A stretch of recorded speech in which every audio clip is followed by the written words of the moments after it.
We're back with Reverend C.L. Bryant. You saw part of his film just a minute ago. I watched it on Friday. It's really fantastic. It's called Runaway Slave. And Deneen Borelli, who is a good friend of mine in the programs, she's the author of this book that I highly recommend that you read. It's called Blacklash, how Obama and the left are driving Americans to the government plantation. This really hacks them off, that you would even say that there's such a thing as a government plantation. What do you mean by it? Well, it's true. When you look at the fact that the liberal left does not like people to be individuals, they prefer collectivism. If you have independent thought, you are made an example of, you are targeted, you are criticized. And CL and I, we experience this all the time just because of our views of limited government, personal responsibility. And when you think about it, when the Tea Party came on the scene, the Tea Party is going against the liberal establishment. And what CL and I are doing is going up against the black establishment. When you look at Jesse Jackson, you look at Al Sharpton playing the race card and their message of victimization, the NAACP, who does not come to our defense, black conservatives. Never. You've asked them, right? I've asked them on television. I've sent them a letter, no response. And then also when you look at the President of the United States, who got in the White House because America is an exceptional place, we don't hear any comments from him in terms of being individuals or that America is an exceptional place. We hear him apologizing. We see him bowing, apologizing for America and America's greatness. But we are on the scene with this movie and my book to communicate the message of liberty, personal responsibility, and to educate people and to inform people, but also to inspire people for them not to be afraid to be criticized or targeted. We're called names all the time. I've been called all kinds of names, and you know what? That just emboldened me to write that book, and I'm proud of that book. And I do believe our message will get through, because we need a surge in the black community with our message. Who's reading this? Are African Americans reading this, or whites reading this? I have gotten responses from all people of all backgrounds, positive responses overall. Same question to you. Who's watching Runaway Slave? We are offering it, of course, to everyone. But unfortunately, Glenn, Runaway Slave is being sung to the choir. The provocation of it, though, we hope will give credence and courage to those who are in the closet, so to speak, to come out and see what is being said here. I have to tell you, both of you guys are so incredibly brave. I know you've lost your job. It shows it in the movie. You lost your job as a preacher because they didn't want a preacher that was saying, I stand with the Tea Party, small government. Didn't want that at all. Right. And they certainly didn't like the idea of Runaway Slave movie. They failed to see the idea behind it. I was pastoring a congregation that was mostly the sons and daughters of slaves 150 years ago. And I am the great-grandson of former slaves. Now, they were trapped in a system. Many of them had the courage to run away from that and gain freedom.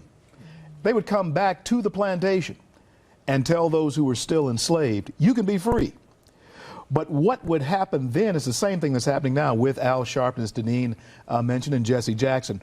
Once they realize that you're there telling them something different than what the system is dictating, then they have to make a public example of you.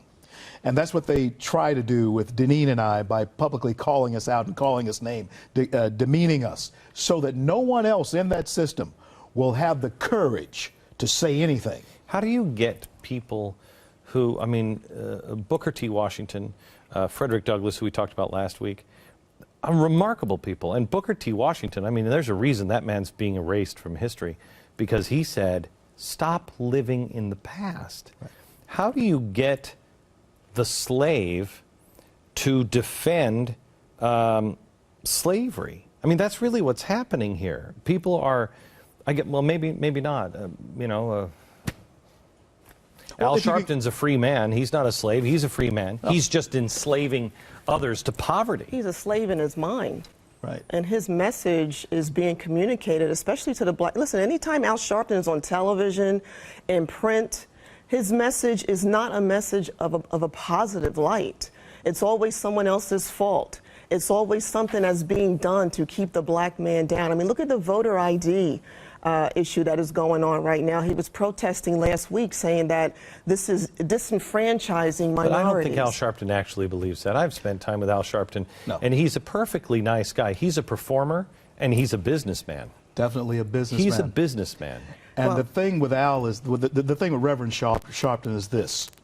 As long as you can keep someone angry, bitter, and resentful about Kunta Kinte's foot being chopped off, then you have leverage over their emotions.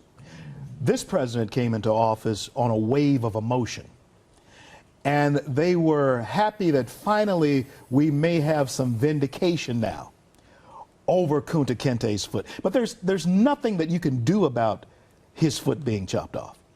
We live in the year 2012. You've said it many times, slavery was a horrible thing. Of course it was. But we have gotten past that. My ancestors did not go through the struggle that they went through so I could be black in this country. They went through the struggles so that I could be free. And that's what this show and my presence here today, along with you and Deneen, is proof of it, that I'm a free man. Let me take you both back to where you've come from, because the premise is you can't make it. You can't make it on your own. CL, why do people call you CL? My grandparents, great-grandparents were illiterate. And all the boy children, since they couldn't spell their names, they gave them initials. I get almost emotional when I think about my grandfather. If you wrote his name on the back of this wall behind me, he would not be able to read it. But he didn't ask anybody for anything. After slavery, he told us about how great-granddad bought the property, and they all worked it, and they sweated their brow and so forth. My father had only a third-grade education, taught himself to read. His name was L.C. And Lewis Carroll wrote the book Alice in Wonderland. My dad taught himself to read from that book. And right before he went into World War II, he decided to change those initials L.C. to Lewis Carroll. And so I carry on the tradition today, even though my name is Cleon Lewis, of calling myself CL. My son is LC. I call him that, and he owes me a CL. Where did you come from? I grew up in New Jersey, so we have totally different backgrounds. You coming from the South, I'm from the North. We have the video that we just watched. People were asked, is there anything that you have ever tried to do in America that you cannot do? There is a wealth of opportunity in our country. And if it doesn't happen today, it can happen for you tomorrow. And I knew I had opportunities available for me in this world. I just had to go out and seek them. Nothing was handed to me. Right. I'm the oldest of 3 girls. I grew up in New Jersey, working class family. Left home in my early 20s. Couldn't wait to leave home because I was excited about being on my own and exploring the world and trying to, make myself a better person. I could have been a track star in high school, could have had a scholarship, go to college, but I didn't do that. I always worked. I've been working since I was 14. And each job I took, it wasn't something I was always crazy about, but I did the best that I could and I applied myself. And that is something that I talk about in my book, because anyone can do anything they want. You have to work hard, apply yourself, and just because someone tells you no, it doesn't mean that person is racist or they hate you or whatever. You just have to find another way to make it happen. Well, I think that's what we're doing here is there is a second-class citizen in America, I'm convinced. It's a conservative. It's somebody who believes in small government. That is a second-class citizen, the one that I experience, my second-class citizenhood. There are things that I'm not getting a show on HBO. Not going to happen. I'm not going to get a movie produced by Paramount Pictures. Why? Because of what I believe. There are things that I can't do. Well, that's okay. Fine. I think it makes me stronger. Pisses me off, but I think it makes me stronger. The key is to not let it turn into anger. Right. And that's what you saw Right. in your film, was real anger. Right, and we also see it the way, speaking of second-class citizens, conservative women, black and white, are definitely second class. I think conservative, then second class. Another second class citizen is conservative women, which is worse than just being a conservative. Yeah. And second class African American has got to be the worst. Yeah. Because you're isolated from. Are you looking for a job as a pastor? Well, one nation back to God, as the Lord has blessed me to have this particular pulpit. What he did, he was close a door and he opened one that gives me a pulpit that's almost worldwide now. And it's amazing how that happened. 9 years, we built a brand new church and all of that. 9 years, I married my young people off, baptized my babies, and buried my dead, loved them. But here along comes an election that has a black president, and their pastor is simply trying to say to them, look at what he's saying and look at what we believe. Look at what he stands for and look at what we believe. But unfortunately, as is the case many times, the color of our skin dictates how we will vote. Not necessarily how we will behave, but how we will look at America. So, Deneen, how do we break that? How do we break that? How do we talk to each other? Because I have to tell you, white people are uncomfortable at times of sitting with black people and having a conversation because you're thinking, I don't want to say anything wrong, I don't want to offend, and I don't want to be called any names, et cetera, et cetera. I don't know if it's the same for African Americans with white people, but we've got to find a way to where in casual settings, we're all comfortable with each other. And I'm not saying that that's universal in nature. I'm saying when you're just sitting down with a group of people that you don't know, we dance around each other, we are cautious with each other. Does that make sense? Yeah, but here's the thing. I mean, people should be able to say anything they want. And another thing you got to keep in mind is there will be a group of individuals you will just not be able to reach, no matter what you say. Oh, yeah. But Al Gore. I'm never going to reach Al Gore. But you know, with the black community, I mean, this is why CL and I, we're doing what we're doing, because we really believe we can reach these individuals. I get notes from people on a regular basis who are closet conservatives. I believe in what you say. I applaud you for your effort. Thank you so much for what you do. But I could never do that because I would be criticized and targeted by my family, my friends, my relatives. And yes, if you are a white individual, unfortunately, your message may not be well received. But on the flip side, we have to make that effort. I don't care what color you are. The message is liberty and personal responsibility. And then look at how that would apply to your life. It's not big government. That's not the answer. It's you, the individual. How come, I mean, because you talk about this in your book, you know, you talk about even just gas prices. Yeah. This is crippling the poor in our country. It is the things that this administration is doing is not good for the poor in the country, not good for the African American if they're poor in this country. How do people not see it? How do people in the situation where they're really getting the shaft, how do they not see it? Well, what we're witnessing under this current administration, I really believe Obama is looking to lower our standard of living. We have a wealth redistribution as going from our country to other countries.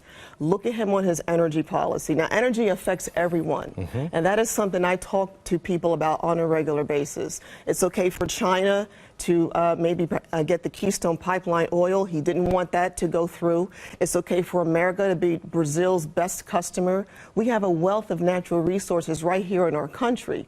But when you think about it, Obama said before he was president, he wanted energy costs to necessarily skyrocket.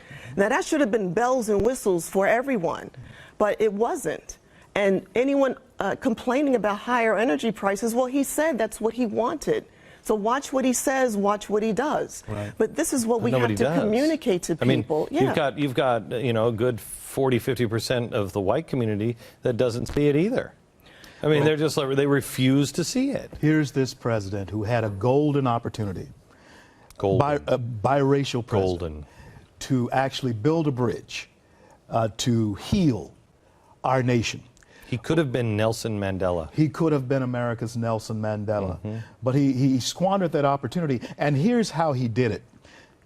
By not making certain that we understood the opportunity that's available to us here in this country. For instance, whether you came here on the Mayflower or whether you came here on a slave ship in chains, America has never offered guarantees to anybody. The Pilgrims, they were not guaranteed that they would survive the first winter. And a runaway slave, as we try to point out in this film, when he gets the courage to run away from that system, there's still no guarantee that he's going to make it to freedom. So there has never been a guarantee for anyone in this country. You have to reach out and secure as the preamble of the Constitution says, secure the blessings of liberty for both you and your posterity, regardless of what that may cost, because it does cost. Deneen and I are proof that it costs you something to secure that liberty and secure that freedom. We're free people. I'm a free man. I say what I want to say. I go where I want to go. And Glenn, you know, I associate with who I want to associate with. I'm a free man. Back in just a second.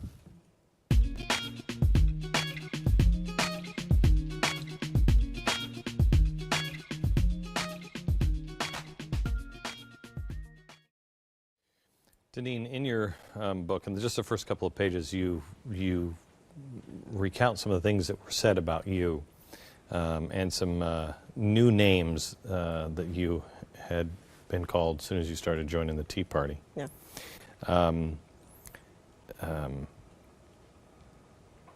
We were saying in the break that I go home and I get to go back home to my family and my community. And I'm still relatively cool. I wasn't when I was in New York, but there's a place where I can go. It's called Texas, and I'm feeling pretty comfortable. You don't go home, do you? And I mean, is there any place? There is a community of African Americans that think like you. There is openly. Yeah, I mean, there are those individuals out there. No, I know there's individuals. Yeah. I can move to a state, and I'm surrounded by people. Are most African Americans, are they afraid? Are they in closet with this? Well, that's the big question of why there aren't many blacks in the Tea Party, for example. Because when we think about it, the majority of blacks voted for Obama, over 95% black voters, and the Tea Party is opposed to Obama's big government policies. So that is the reason why we don't have a lot of individuals in the Tea Party movement. But as because of the vote for Obama. Well, simply because he's black, black pride, you know, that kind of thing. But I do believe that there are more and more. I've been contacted recently because of my book by an 18-year-old who said, I believe in what you say. I mean, thank goodness you're out there. And there are young people who really need to know that people like CL and I exist and that it's okay. Don't be afraid. So how can we help you? How can people who think like you help you? Because honestly, man, are we past the color of our skin and into content of our character? Well, we really should be, Glenn. Yeah. But you can help us by being exactly who you are, by not making apologies for what you believe and what you are thinking. So many, if we were to put a white Klansman here and a Black Panther member over there by you, and we were here, there would be tension you could cut with a knife. Yeah. But still, there should be in America some type of dialogue that even that group of people should be able to have, because we all have the commonality of America, to be who we are. Yeah, exactly. Yeah. But check this out. Nancy Pelosi, Rick Santorum, both Italians. Deneen and I come from a group of people in this country, very unique. Nancy Pelosi does not say that Rick Santorum is a bad Italian because he happens to be Republican. And he doesn't say she's a bad Italian because she happens to be Democrat. But when we go back to our communities, or sometimes to our families, who don't believe the way we believe or think the way we think, somehow we're bad black people because we don't buy into that. How can you help us? By doing what you're doing, giving us a forum, giving us a voice to let others know that it's okay, as Mason Weaver says, to leave the plantation. But if I can just comment on it really quick, there is a monopoly of communication in the black community. The literature, what black individuals watch on television, what they hear from Jesse Jackson, Al Sharpton, is all the same thing. I don't think there are people that believe, African Americans for the most part, the ones that I have talked to about Al Sharpton or Jesse Jackson, and not necessarily all conservative, go, please. You know what I mean? They know this is a show. But if they know, then I don't know. Well, I mean, so this is why I really think we need this surge. I mean, you're asking, what can you do?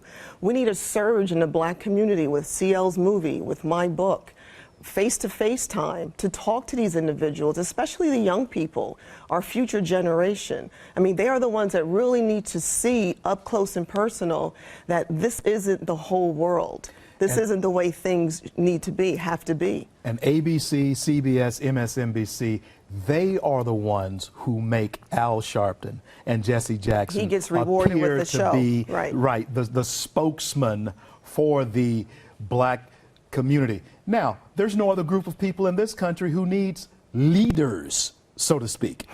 Only black folks, when we're talked about, somebody's saying, well, take me to your leader. you know, and, well, who is that? Yes, I have to admit this. There was a time in this country when we were trying to find our way toward the opportunities. We were all pretty much in the same boat. But here in 2012, black folks have become so diverse. Who can possibly call themselves a black leader? Where are the Italian leaders? Where are the Irish leaders? Where's your leader, Glenn? Who's your leader? I mean, that is so offensive to say. Yeah. You just bring me to your white leader.